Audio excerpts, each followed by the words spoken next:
Okay everybody, and welcome back. Today we're going to be focusing on probability. Now what we're covering today is essentially going to be some revision of what you've done in Units 1 and 2. So hopefully as I'm talking through this, they're things that you've remembered before. Like always, if you have any questions, please make sure you write them down somewhere so that you can ask me next time you see me. And keep an eye out. If I make any mistakes, come and let me know, and I will give you a chocolatey prize of some description. Okay, let's get started. So first of all, what we need to think about is what is a random event. So a lot of this is terminology that you would have had or that you would have used in the past with probability over a number of years as you've been developing this skill. So essentially, when we're thinking about the word random, what we mean by that is that we don't know which of the outcomes would be selected. We're not saying necessarily that all of the outcomes are equally likely, but what we are saying is that we don't know which of the possibilities will be the one that we would get at any one time. When we talk about an event, so an event is something that's going to occur at any given time. We've got a few definitions here. So when we're talking about sample space, that's all of the elements under consideration. So an example could be if I was rolling a die, then the sample space would be 1, 2, 3, 4, 5, or 6. So that's the sample space. Each of those things individually are called outcomes. They're all of the possible things that might happen. Another example, if we're playing a football match, for example, if we're thinking about what the sample space would be in this case, if we're thinking about the sample space in this case, if we're playing a football match, the options are that you might win, you might lose, or it might be a draw. So those would be the outcomes. Each of these things are the outcomes, and altogether they form the sample space. The sample space is denoted by the Greek letter epsilon. So this here, it's actually a Greek letter epsilon, and we use that to show the sample space. A couple of other examples, like I mentioned before, rolling a six-sided dice, we get those options 1, 2, 3, 4, 5 and 6, and that is our sample space. Sometimes we write it using set notation to represent that this is our sample space. If we're talking about a simple event, so an event, remember, could be anything that happens. An event is a subset of a sample space, and it is just one outcome. So an event is one part of a sample space. We're trying to figure out what happens, one outcome. For example, rolling a 6 on a die, or winning a football match, or it raining tomorrow. All of those things are examples of simple events. Main point there is that it's just one outcome. When we're talking about compound events, this means that there is multiple possible outcomes. So if we're looking for multiple possible outcomes, this is rolling a dice, but this time I'd be happy with an odd number. So I'd be happy with getting a 1, 3, or 5. So this is when we're looking at there being numerous possible favourable outcomes. So this is the main thing here, more than one outcome that we'd be happy with in that situation. So we've got some definitions and some formulae. This is the first one, how to work out the probability of an event occurring. Now this works for when we've got equally likely outcomes. Now equally likely outcomes, this is something that we often assume. So we often assume this is the case, but it's not always. So we've got to keep that in mind. If something is equally likely, that's when we have things like a fair die. So we know that there's an equally likely chance in getting all of the options. Sometimes we use the word randomly, and that can help with this as well, with getting our equally likely outcomes. So we might say if I've got 52 cards and I randomly choose one, well then the chance of getting any one card is 1, which is how many favourable outcomes I would have, divided by the number of possible outcomes, which is 52. Okay, so when we're looking at this, it's quite straightforward. If we were thinking, what is the probability of getting a number on a dice? So we're writing the event we want in brackets here, which is greater than 1. If we think about a normal dice, there are 6 options. So for this bit here, the number of possible outcomes, what we're going to write is 6. The number of favourable outcomes, in this case we have the option 2, 3, 4, 5 or 6. So we've got 5 possibilities, 5 favourable outcomes. A few other definitions now. If we see this, a 0 with a line through it, it means the null set or the empty set. It's something that contains no elements at all. If we were wanting to work out the probability of the null set, we would actually just get 0. The next one here we've got the union of A and B. So in this case, what we are focusing on is elements which are in set A or B or both. You might remember from earlier years drawing Venn diagrams to represent probabilities. So if we've got here 2 different sets, set A and set B, if we want A union B, that means we want everything found within set A, set B, or both of them. So all of these elements here correlate to our union. We've got some other ones as well, so let's draw another Venn diagram here. The intersection of A and B. So again, if I've got here another Venn diagram, okay.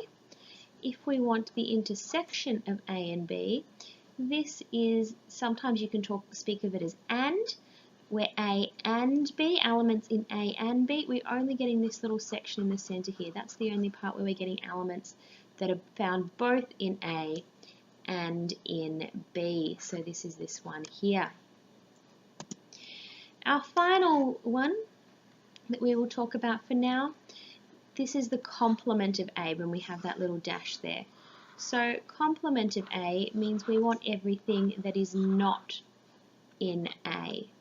So if we have a look at our little diagram here, everything not in A means everything outside, because that's not in. Okay, so everything not, all of this around the outside, and not in A is also this section found here as well. So that's our region that is not in A. Okay, a couple of other formulae. Disjoint or mutually exclusive events. These are 2 events that have nothing in common. Once again, if we show them on a Venn diagram, so here is our Venn diagram, and we've got A and B, nothing in common, there is no intersection. So that's our mutually exclusive events. The addition rule, now we're going to use this a little bit later on. It essentially says if we want to find the probability of A and probability of B, what we would do, if we've got our little Venn diagram here as well, A and B, what we would do is that we would add together everything in A, which is this here, okay, plus we add to that everything in B. Now when we do this, what you might notice is that we've actually shaded over the middle section twice. this middle section here we've shaded twice. So in order to have this total area, probability A union B is whatever is found in this whole section here, all around here. We've got our A plus our B. The middle section is counted twice. We only want to count it once, so we have to take away the probability of A intersect B just there. So a few other things that we want to talk about. This first one here, this is just saying that all probabilities must be between 0 and 1 for all events, A, that are a subset of the sample space. So that means that they can be fractions or decimals, but they must be between 0 and 1, all probabilities. This next one, the probability that the sample space is equal to 1. So that's like saying if we add together all of the options, if we consider all of the options in the sample space, we'll get 1. The chance of selecting one object from the sample space, well, if we know we're selecting something, it must be from the sample space, so it's 1. Remember, a probability of 1 represents that an event is certain. It's definitely going to occur. Here we're saying the complement, so if we want to figure out the probability of not A, what we do is we take 1, the certainty, the total probability, and we subtract the probability of A. So one way of saying that is the probability of getting not a 6 on a dice. One way we could do that is to say 1 minus the probability of getting a 6, which is 1 out of 6, which would give us 5 over 6, which is also the same as saying how many favourable outcomes do we have? Well, the number of favourable outcomes is 5, because our favourable outcomes are the options 1, 2, 3, 4 or 5. The last formula for right now, when we're talking about expected number of successes, so an example of this will be if I am flipping a fair coin, so a fair coin means it's not biased, it means that there is equally likely chance of it landing on heads or tails. If I was to flip a fair coin 30 times, how many times would I expect to get a heads? We would expect to get heads. Our probability of success, there is 1 heads out of 2 possible outcomes, times the number of trials. I'm doing it 30 times, so I would expect to get 15. Now obviously this doesn't mean that I actually would get 15 every time I do this, but that's the expected number. Okay, let's look at our first example. So we've got a regular 6-sided die is rolled and then a fair coin is tossed. What we're going to do is to represent this in a tree diagram to show the sample space. With our tree diagram, we start with our first event, the first thing to happen, which is that a regular 6-sided die. And we show all of our options. So we could get the option 1, 2, you can see where this is going, I'm sure, 3, 4, 5 or 6. Now because these are all equally likely, we don't need to list probabilities, although that's something that we will get onto later on. Then for each of these we then have a fair coin tossed, so for each of these we have a chance of getting heads or tails, and this is happening regardless. So it doesn't matter what happened in the first instance, what happened when we rolled the dice. Either way, we know we've got a chance of getting heads or tails all the way along here. What we do then, this is not actually the sample space yet, this is kind of our working out along the way. To list our sample space, we then have our options here. So we can get a 1, then a heads, that's the sample space. Or we could get a 1, then a tails. A 2, then a heads, a 2, then a tails, and this long list of things is our sample space. For those of you looking at this and thinking, wow, that's a lot of writing, I don't want to have to do that all the time, rest assured that actually it's not very common that we need to list out the sample space when we're in Year 12. But again, just keep in mind this here this is our sample space. We can then use this to answer a question which, oops, it's underneath. Ah, well, that's okay. Use our tree diagram to determine the probability of obtaining heads and an even number. Be very careful with your notation. You do always need to write that PR there. So what we're looking at here, how many total outcomes we have if we count all of those blue bits of writing. I know some of them we can't see very well anymore.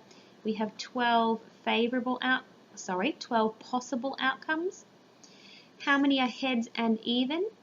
Well, this is this one here. 1, 2, 3. So we've got 3 favourable outcomes, which we always simplify when we can, and we get 1/4. Okay, for our next example, I know there's a lot of writing here. Luckily, it's on yours as well, so that should help you out. We've got 30 people eating in a restaurant. They each have to choose a first course and a second course, and the numbers of people who are eating each is given in the table. One of the 30 people is chosen at random. Okay, so that means we've got an equal chance of choosing any of these 30 people. We want to write down this probability that this person eats fish for their first course. Okay, so we want fish for the first course and cake for the second course. So fish and cake means we've got this option here. So what we would get for this first point here, probability, we always need to set it up here. Probability fish, be careful with your notation, make sure you write PR, fish and cake. Our number of favourable options is 4. Our number of total options, well, there were 30 people, so it's out of 30. And we can simplify this to give us 2/15. The next one here, we've got, we want to know the probability that this person does not eat cheese. So these are all of our cheese eaters. Now we can work this out a couple of ways. We can either add together all of our non-cheese eaters, or of course we can add our cheese eaters and subtract it from 30. So probability not cheese, we can work it out in a few different ways. We could do 1 minus our cheese eaters, which is 7, we've got 9 of them, so 9 favourable outcomes out of 30, which means our answer is 21 out of 30, which should be the same as if I was to add together all of these numbers in here. We should get the same answer. Once again, we can simplify because we can divide these by 3, so we get 7 out of 10. Finally, we want to know what is the chance that they eat ice cream for the second course given their first course was vegetarian. Now this word given links to something called conditional probability, which again, I'm sure you've heard of this before. We're not going to talk about too much of conditional probability right now. That'll be the subject of a later video, but for now it's worth knowing that we can work this out in other ways. If we're wanting to eat ice cream given their first course was vegetarian, what that means is that we're going to only look at this. We're restricting our sample space to just the vegetarian first course, because that's what we want. We want given that their first course was vegetarian. So in this case, our number of possible outcomes is actually only this 2 plus 3 plus 2, which gives us 7 in the denominator for our number of possible outcomes. We want to find the probability they eat ice cream, so that would be 3. Now our notation for this, and we will get back to this later, is probability ice cream given, we do it with a straight vertical line, given vegetarian. Okay, and that's equal to this 3/7. Finally, we're asked here, John says that people are equally likely to have fish or meat or vegetarian for their first course. So what we can do in this case is to actually add up our totals for each. Here we've got 4 plus 4 is 8, plus 3 makes us 11. So there were 11 people who had fish. I'm sorry, it's hard to read this green. Is this one any better? Slightly. Okay, so we've got 11. For meat eaters, we have 5 plus 3 is 8 plus 4 is 12. So we've got 12 there. And vegetarian, of course we did before, was 7. So are they equally likely to have each of them? I would suggest not, because we have different total numbers. Okay, so that would be our reasoning there. Different totals. And this green is also not easy to read, is it? Let's go back to red for a second. No, it's not, because there are different total numbers.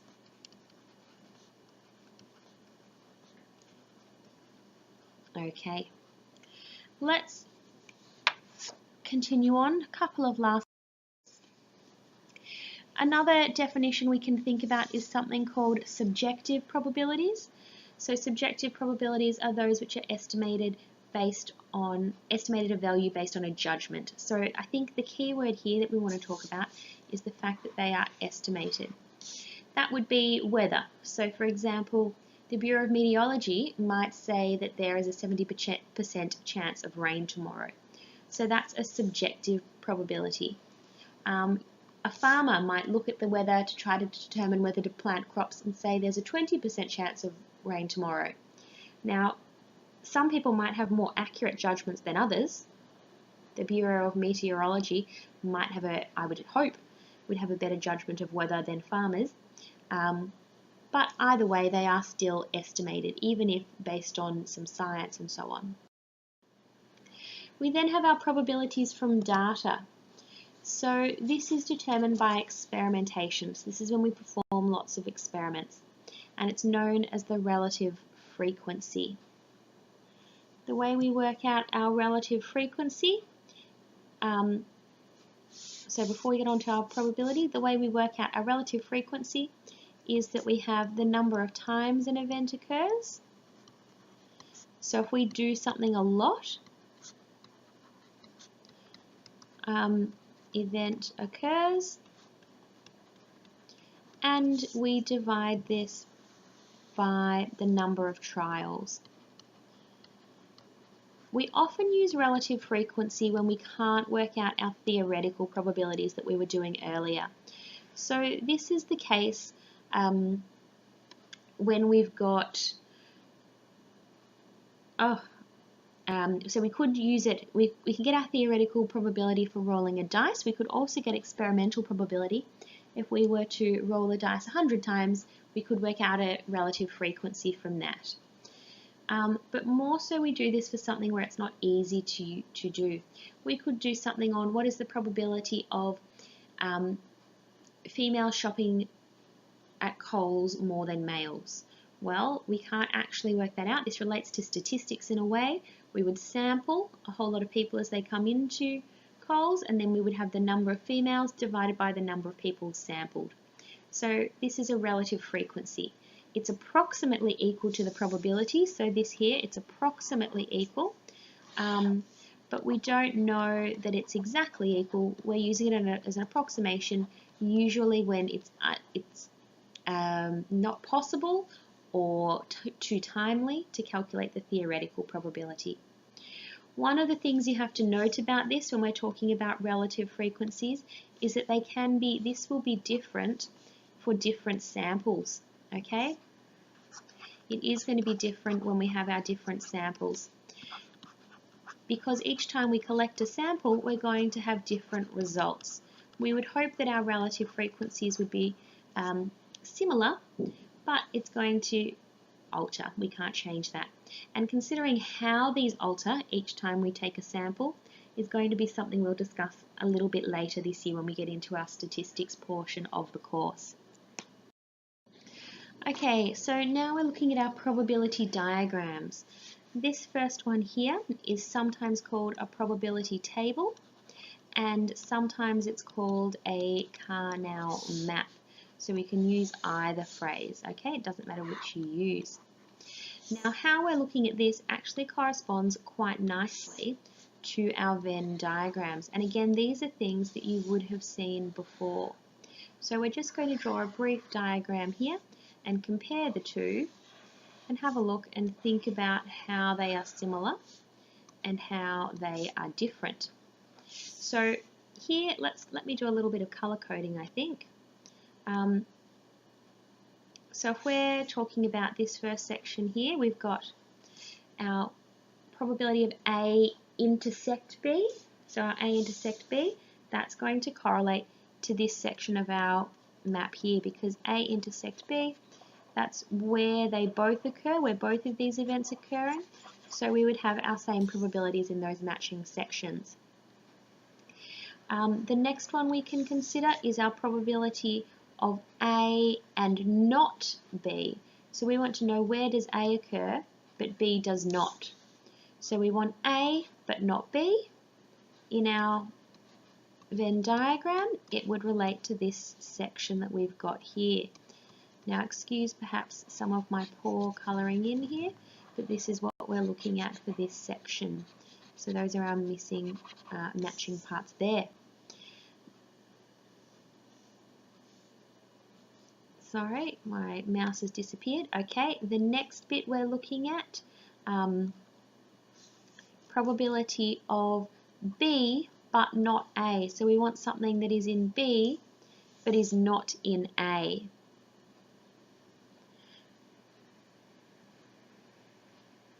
So where we will find this is in this section over here. So we're wanting to be we're in the B area, but we are not actually in the A area. The final section that we can look at is the probability that is not in A and is not in B. So we're wanting something that's not in A and it's not in B. So that's, if we want something to be an event not in A or in B, it's everything that's in this outside region all the way around here, okay? So that's what we'd be looking at here. Now there's a few other parts of this that are useful. If we're talking about our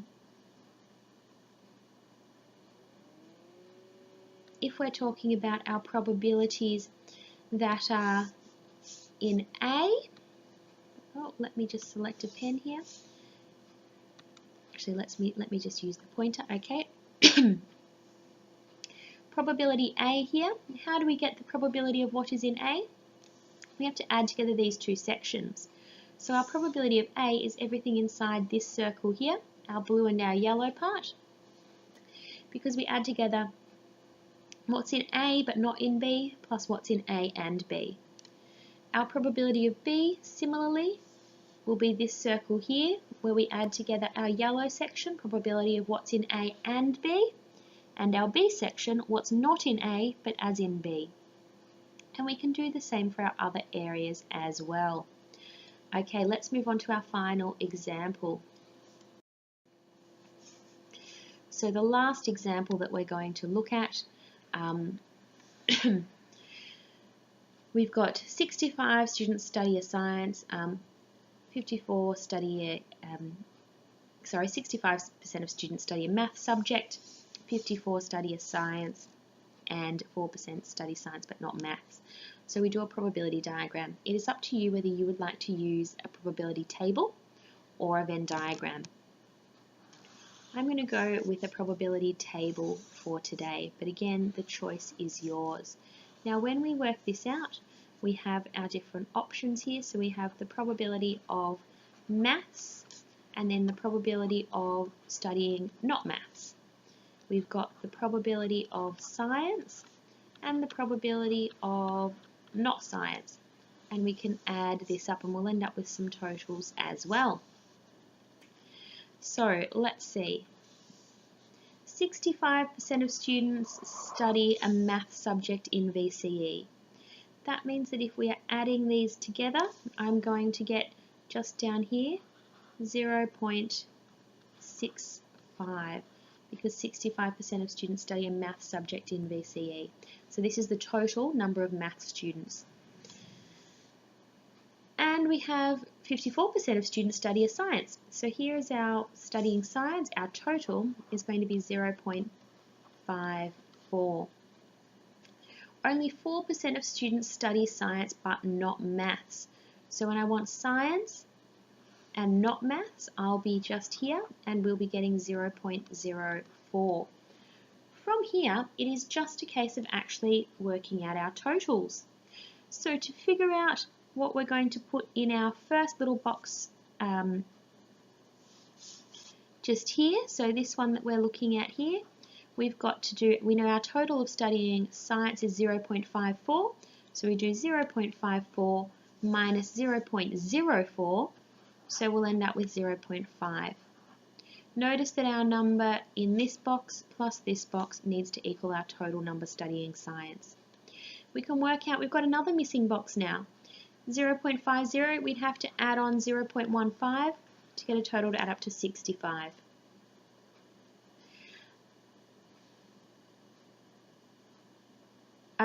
Something else important to consider is that in total, if we were to add all of the students studying maths in this box here, plus all of the students not studying maths, I'll have to get 1, because these are going to be all the students at Wellington. Either you study maths or you don't.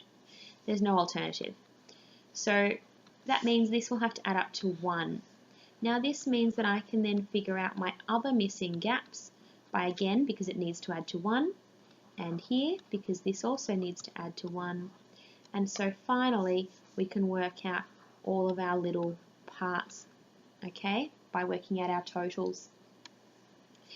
So determine the probability that a student will not study science or math. So probability not maths or science. We just read it straight off our table. Not maths or science. Whereabouts are we going to find it? That's this spot here. So it will be 0.31. And it is perfectly reasonable to give probabilities as decimals. You can convert it to a fraction if you'd like, but there is absolutely no need. Okay, so that's all for today. I hope that you all got along okay.